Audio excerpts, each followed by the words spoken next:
বেছি টাইম নকৰিবি অকল 2 মিনিট কৰ নমস্কাৰ ডনবস্ক কলেজৰ ফাদাৰ পৰিয়ালবৰ্গ আৰু বিভিন্ন প্ৰান্তৰ পৰা অহা গণ্যমান্য ব্যক্তিসকল আৰু শিক্ষক শিক্ষয়িত্ৰী আৰু বিশেষকৈ মৰমৰ ছাত্ৰীলৈ মোৰ মৰম থাকে। আচলতে মই যিবোৰ কাম কৰিছোঁ ধৰ্ম ৰাজনীতি অৰ্থনীতি আমাৰ এটাই ওপৰত প্ৰকৃতি।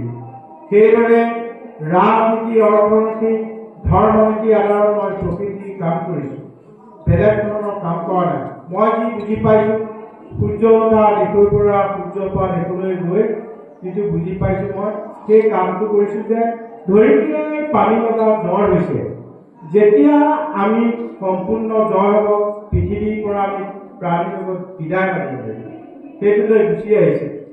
মই যিখন হাবি বনাইছোঁ বহুত হিষ্ট্ৰিকেল এৰিয়া, ভাৰতৰ অন্তিম যুদ্ধ অসমৰ শেষ পৰাজয় ব্ৰিটিছ আৰু মানৰ তয়াময়া ৰণ মোৰ সেই হাবিতে হৈছিল মগলপুতি নামৰ ঠাইত 1826 খ্ৰীষ্টাব্দৰ 24 ফেব্ৰুৱাৰী ব্ৰিটিছ আৰু মানৰ তয়াময়া ৰণত সেইদিনাখনে আমাৰ উত্তৰ পূৰ্বাঞ্চল এতিয়া এটাই অসম আছিল তেতিয়া সেই সময়ত সেইদিনা ব্ৰিটিছৰ অধীনলৈ গৈছিল। মোৰ তাতে জন্ম।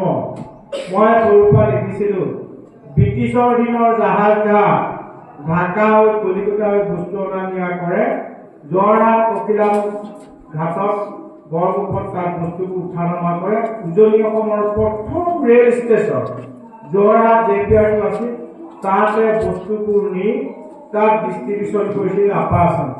দুৰ্ভাগ্যবশতঃ 1965 চনৰ পৰা 1970 চনৰ ভিতৰত 10 কিলোমিটাৰ খোৱাই লৈ গৈছিল।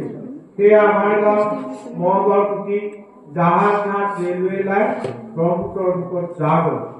মই আহিছিলোঁ যোৰহাট জজকোৰ্টৰ পেছকাৰ অনিল বৰঠাকুৰৰ ঘৰত থাকি ক্লাছ 3মান শ্ৰেণীৰ পৰা তাত পঢ়িছিলোঁ। 90 নং বালিগাঁও প্ৰাথমিক বিদ্যালয়, সেইখন ঈশ্বৰকাক বামুণগাঁৱত আছে বালিগাঁও, তাতে থাকি পঢ়িছিলোঁ। আৰু য'ত পঢ়িছিলোঁ এজন কৃষি বিজ্ঞানী হ'লেও বুটানিকেলৰ আছিলে, তেখেতে আমাক তৃতীয় শ্ৰেণীৰ পৰা শিকাইছিল গছ পুলি ৰুলেই নহ'ব, গছ পুলি ৰুই প্ৰতিপালন কৰি ডাঙৰ দীঘল কৰা, গছৰ গুণাগুণ গছৰ নাম জানিব লাগে, সেইটো হাতে কামে কৰি দেখাই দিছিল আৰু কৰাইছিল। আৰু তেতিয়া সেইখন গাঁৱত পাণ পুলি ৰুবলৈ দিয়ে। পাণ পুলিটো চবৰ হাতত নহয়, আগত ডাঙৰ ওচৰত আছে, একে আহিনে ধান 3 খাওঁতে পাণ, 3টা খাওঁতে ছিঙিবলৈ পাৰে। মোৰটো উল্টা হৈ গৈছিলে, একেটা খাওঁতে ছিঙি খাব পৰাৰ কাৰণে সেইজন বিজ্ঞানী স্কুলে যাওঁতে মাতিলে, এই তই এইবিলাক মোৰ হাতটো চাই কৈছে তই এইটো কামতে কৰিবি, এদিন পৃথিৱী আদৰ্শৱান হবি, আৰু এইটো কৰোঁতে চাবি কুকুৰে বকি থাকিব হাতীয়ে ঘূৰি নাচায়, তোৰ কাম কেনেকৈ তই কৰিবি। আজিও সেইজন বিজ্ঞানী আছে জীৱিত অৱস্থাত, 93 বছৰ বয়স হ'ল। সেইকাৰণে তেনেকুৱা উৎসাহ উদ্দীপনা মোক তেনে সৰু অৱস্থাৰ পৰাই পাইছে। আৰু 79ত যেতিয়া পলায়ন কৰি বানপানী হ'ল, চীন দেশৰ পৰা অৰুণাচল প্ৰদেশৰ পৰা বহুত জাবৰ জোঁথৰ আহি য'ত 10 কিলোমিটাৰ খোৱাই লৈছিল সেইটো দমদমীয়াত বালিত উপনীত হ'ল, তাত জাবৰবোৰ লাগি ধৰিছে। আগত ডাকৰ বচনটো আছে, তাত একে আহিনে ধান 3 খাওঁতে পাণ সেইবোৰ আছে। আৰু সেই বছৰত কি হৈছিলে তাত শুকান বালিত তেতিয়া দমদমীয়া বালিত আৰু আগত জেঠ মাহ 12 কৰ মাৰে, সেই বছৰ 23 কৰ মাৰিছে, যাৰ বিনিময়ত বালি উত্তাপত শতাধিক সাপ পাইছিল, সেইবোৰ মৃত্যু মুখত পৰিছিল। মোৰ তেতিয়া 14-15 বছৰ বয়স আছিল।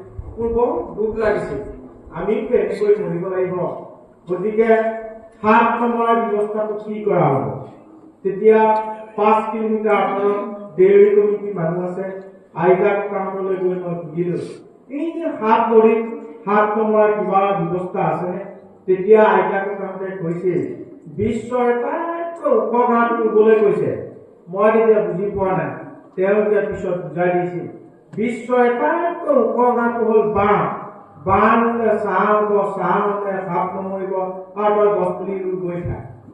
তেওঁলোকে 50টা বাঁহৰ মূৰা 25টা বাঁহ বেছি 7 মাহ ঠাইতে ঘেৰি লৈ 50টা মাটি কলহ কিনি আনি ফুটা কৰি ধান খেৰ সোমোৱাই 5 দিনৰ মূৰে মূৰে পানী দি বাঁহ লহ হৈ গজিল আৰু যিবোৰ গুটি আছিল সেইবোৰ গজালি আহিবলৈ গছ পুলি ৰুওঁতে 30 বছৰত 550 হেক্টৰ বিল হৈ গ'ল।